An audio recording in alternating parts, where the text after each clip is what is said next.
dialogue's where it all begins. You know, we have to engage people, not preach at them or try to impose things on them, but actually to just talk them through the issues, because you know, it's in everyone's interest that we address climate change, and that can only be recognised once people understand enough of this very complex issue and all its ramifications. Dialogue, in a sense, is a means to address complex issues. It's something that we use as a way that demonstrates respect, enables us to get into deeper conversations than, say, we could using another method like debate. This is someone who is not only extremely well known in his own country, has had to go through periods of really confronting both high water marks and public support, seeing an issue that he cares deeply about, and he thinks everyone cares deeply about, become very polarized, doing his level best to try and bring people together. So he's been leading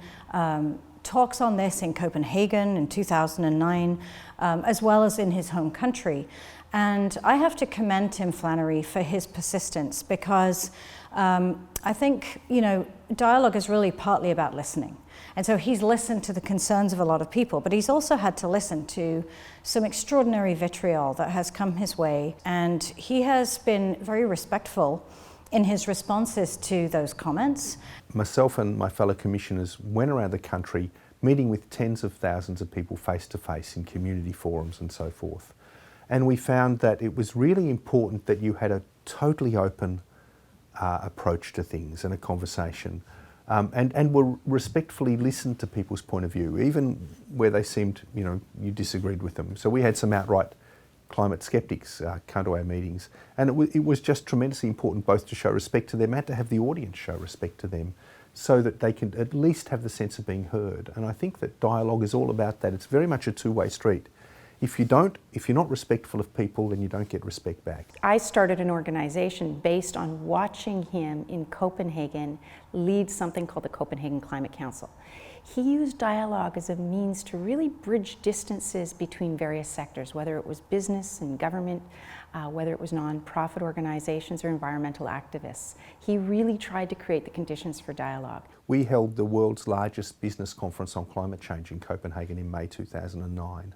We had CEOs from many of the major companies there, and we ended up producing a manifesto from that meeting that was very strong in terms of urging action on government. So I think that business engagement, it's sometimes difficult, but it's very, very important to continue with.